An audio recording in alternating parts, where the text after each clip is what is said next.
You're listening to a Frequency Podcast Network production. Guess what, folks? We're here to do another episode about wildfires today. First, though, you're going to listen to me rant a little bit. This is the 7th episode we have done on this topic in 2023, really in just the last 4 months. About fires, smoke, how to fight them, or how we're going to have to live with them. The last time, we did 7 episodes over 4 months on one topic. Most of us were sheltering in our homes, without masks, without vaccines, scared out of our minds. Just to give you an idea of the level of coverage we're dealing with here. This summer, thousands upon thousands of Canadians, literally from British Columbia to Atlantic Canada all the way up to the Arctic Circle, are fleeing their homes instead of sheltering in them. And this week, it's Northwest Territories' turn. NASA releasing these satellite images Tuesday of wildfire smoke surrounding Yellowknife in Canada's Northwest Territories. Yellowknife City Council declaring a state of local emergency as fires currently sit 20 kilometers northwest of the city. City officials urging people to be calm and ready. Now, I would like us all to just pause for a minute before we get into the episode and reflect on how we are. That's all. See, I live in Toronto, you live here or you live somewhere else, and maybe you live somewhere where you haven't even caught a whiff of smoke all summer. That's great. But guess what? It's going to be your turn eventually. This is coming for all of us, which is why you get 7 wildfire episodes, and by the end of this summer, probably more. And here's the thing. Every one of those stories is different. In this case, how do you evacuate communities that don't have roads? Or maybe they have one road and the road's on fire. How do you coordinate emergency and relief efforts, or even just communication over such a gigantic swath of land? How do you do all of that without much infrastructure to spread the word in a place where Facebook is a vital resource for many, but the local news can't even post there right now? See? Every one of these stories is different. And maybe as you're listening today, imagine as you do, what will be different about your area's story when the fires or the floods or the storms come for you?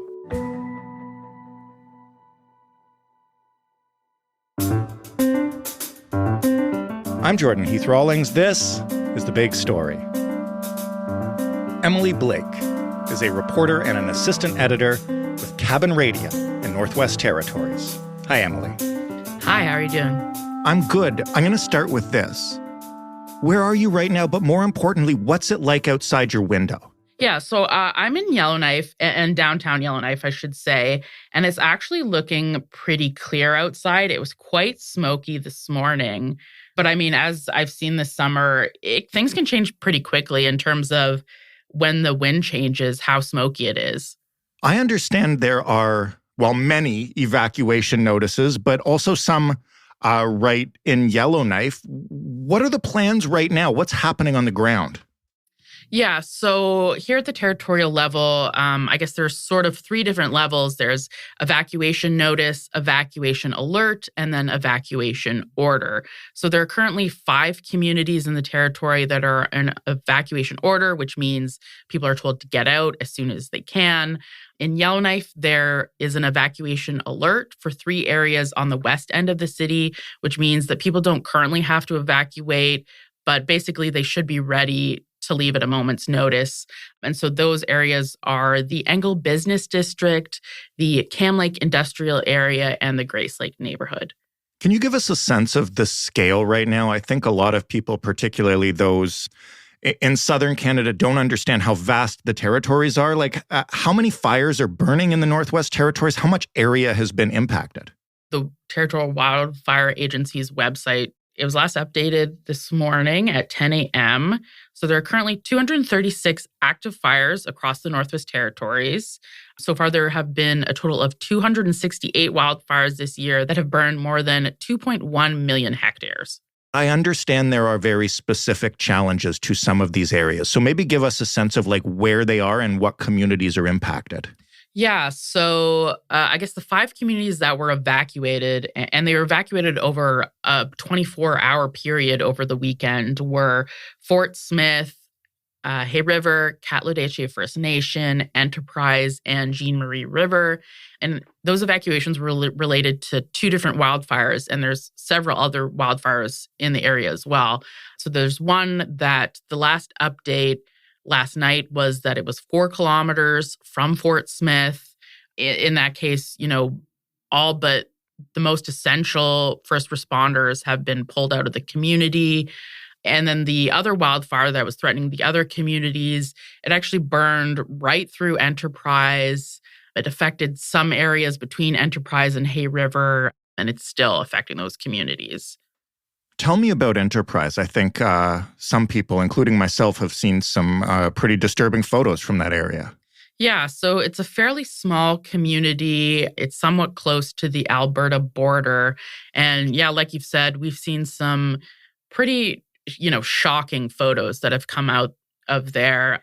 There's areas where there used to be a gift shop and houses, and it's just completely razed to the ground. And, we haven't gotten full confirmation of the exact extent of the damage, but the mayor, Michael St. Amour, was talking to CBC, and he thinks, up to 90% of the community is just gone. We've seen a lot of evacuation notices, orders, et cetera, across Canada all year. What's different about evacuating a remote community? What do you have to take into consideration? Like, some of these communities have no roads. I guess in the context of southern Canada, all of the territory's communities are quite remote. In a lot of cases, there's only one road in and out of the community, and there are several communities that there are no all-season roads. So the only way to access them in the summer is through flights or through ferries, and in the winter, there's also ice roads. So all of the communities that were evacuated over the weekend do have road access, but as I mentioned, there's only one road in and out, and wildfires have been threatening road access. So for Jean Marie River, for example, the road was actually closed before the evacuation order came out. And the access road to Hay River right now is not accessible. So a lot of people have had to be flown out. In Hay River, for example, hundreds of people were flown out. Fort Smith, people were flown out. And that requires a lot of coordination, a lot of communication, a lot of different parties working together, whether it's the towns and the territorial government, and the military has also come in to help. Is it the military doing the flying? Who's doing the evacuations? Yeah, so the military has been assisting with flying. I know in Fort Smith, there was actually a Herc that they brought in to take people out. There's also a lot in terms of where people are going and keeping track of evacuees. So initially, there was an evacuation center set up in Grand Prairie. I know folks are being told to go to St. Albert now. There are also people in Fort McMurray. There are people in Fort Simpson here in the territory. What's the communication been like? And here I don't just mean from authorities, but that as well. Like when you're dealing with so many communities so far from one another, how do you go about news gathering? You're obviously not going to be able to go and look at all these places. You're not going to be able to necessarily get reliable information in real time. Like, what kind of challenges just organizational communication over that kind of distance bring? Yeah, I mean, since we regularly report in the North, we're kind of used to that. And we have contacts in different communities. We have a pretty good rapport with people across the territory who will send us information. Facebook is quite popular up here, so it's a good way to get information. Even towns will use it as their official source to post information. But it can be quite difficult trying to find information in all of these different places and gather it together. And also the wildfire that hit Enterprise actually damaged the fiber line that provides telecommunications services to the South Slave region. So a lot of people there don't have internet unless they're able to get access to Starlink. They don't have cell phone services right now. So that's been an extra added challenge. Because you mentioned it and because we're in the middle of an emergency, I'll ask you, has there been any impact from Facebook's blocking of news and Bill C-18 in the middle of this? Yeah, I mean, personally, I have to say there definitely has been, We've tried to get information out beforehand as much as we can that, you're probably going to lose access to our Facebook page. And here's what we're doing about it. But we have still gotten tons of messages from people saying, why can't we see your news on Facebook? Why can't I post news on Facebook? And, it is a really good way to get information out quickly to people. We can see comments and messages and what's being shared.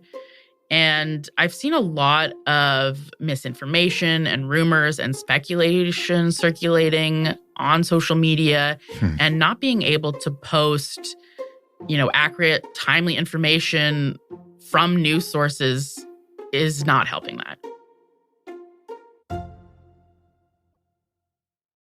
What do we know about how the fight against these fires is going? Who's doing it, and how are the efforts to control them proceeding? Mm-hmm. So the territorial government takes responsibility for wildfire fighting in the territory. And we have firefighters from across Canada, the Yukon, Alaska, and South Africa here. And as I mentioned earlier, the military is also here. The Canadian Armed Forces arrived with more than 100 soldiers earlier this week. There are suppression efforts. So things like water bombers and helicopters are trying to drop water on certain areas of wildfires to prevent them from growing, and hotspots. Firefighters are on the ground trying to put out hotspots. I know that can sometimes be a challenge when wildfire smoke is extreme because it can create visibility challenges, which means that they can't fly. There's also a lot of, I would call, protection efforts going on. So things like retardant lines and fire breaks and fire smarting and putting up sprinklers in order to slow the spread of fires and try to prevent them from burning down structures. Do we know if it's working?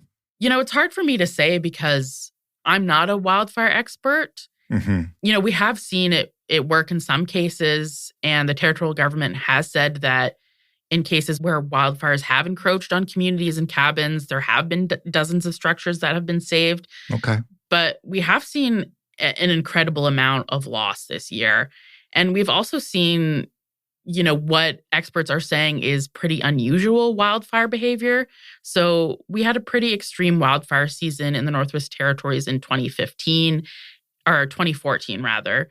And they said in one case that a wildfire actually burned through an area that had previously burned from 2014, which is incredibly unusual. We've seen cases where wildfires have moved up to 50 kilometers in a single day because of extreme winds, and firefighters have had to pull back. How does this year compare to 2014 in terms of what we know so far about number of fires, damage, hectares burned, et cetera? Yeah, so this season is extraordinary. As I mentioned, that 2014 season, it was the worst wildfire season on record in the Northwest Territories. Here, people call it the Summer of Smoke. I didn't live in the territory at the time, but I've seen videos and photos, and it was horrific. And from everything we're being told by officials, this year is going to be even worse. So in 2014, I believe 2 communities were evacuated. We've already seen 8 communities evacuated in the territory this year. There was 3.4 million hectares burned in 2014. And as I mentioned, this year, we're already up to more than 2.1 million. The wildfires in 2014 cost the territory $56.1 million. And the territorial government has said this year is already going to cost more than that. From reports that I can tell, there wasn't a ton of loss in 2014, whereas this year, dozens of cabins and homes and buildings have been destroyed. You mentioned there are parts of Yellowknife under evacuation watch, I guess. Are there plans for if the city needs to be evacuated? That would seem like a huge undertaking in a remote place. Yeah, so there's more than 20,000 people that live here. So if the whole community or the whole city had to be evacuated, that would be a huge undertaking. The city's plan right now is for residents in those affected areas that I mentioned, that if they are under evacuation order, which means that they have to leave because of the risk from wildfire, that they would be moved to other places in the city. So the city has previously opened its multiplex as an evacuation center for residents that have been evacuated from other areas in the territories from wildfires. So they would do that again for residents here. People could also stay with friends and family or at hotels in the city. They also have some areas where people could have tents or campers, particularly if they wanted to stay with their pets, and they're looking at other buildings. So the plan right now is really focused on keeping people within Yellowknife as opposed to evacuating them out of the territory. But, the city said that it has considered sort of all options, and it's really based on whatever the specific risks may be. What's the forecast like for the next little while? Do we know if there's any rain coming, anything that might slow them? So I'm not sure about the forecast for the entire territory. I know in Yellowknife, the forecast is that winds are supposed to change on Thursday, and there could be a chance of rain. So that will hopefully slow that fire's progression towards Yellowknife. In Fort Smith, there was a little bit of precipitation earlier in the week that ended up slowing that fire. But they said, I think by today, it's supposed to be dry again. So that's pretty concerning. Last question. I'll just ask because I know often national media coverage doesn't come north. What's one thing or anything that you'd like residents of Southern Canada to understand about what's going on up there right now? I mean, there's so much information that I'd love to give people about the Northwest Territories because I don't think a lot of people in Southern Canada know a lot about the North or necessarily think a lot about the North. But, this is a place that people call home, and this is a place that people love, the same as anywhere else. And we're Canadians. We care about our homes. We care about our communities. And this is just really shocking and devastating. Emily, thank you so much for this. Thank you. Emily Blake reporting for Cabin Radio out of Yellowknife. That was the big story. For more from us, including all those wildfire episodes that I mentioned off the top, you can head to thebigstorypodcast.ca. You can do it later, after your wildfire episode, coming to you all by about 2040, probably, unless we burn first. I'm just kidding, but you can find all of our episodes at thebigstorypodcast.ca. You can talk to us anytime on Twitter, still not calling it X, at thebigstoryfpn. You can tell us how much you appreciate or don't appreciate all these disaster episodes, and you can call and leave a voicemail, 416-935-5935. The Big Story is available in every single podcast player, and you can always find it on your smart speaker by asking it to play the Big Story podcast. Thanks for listening. I'm Jordan Heath Rawlings. We'll talk tomorrow.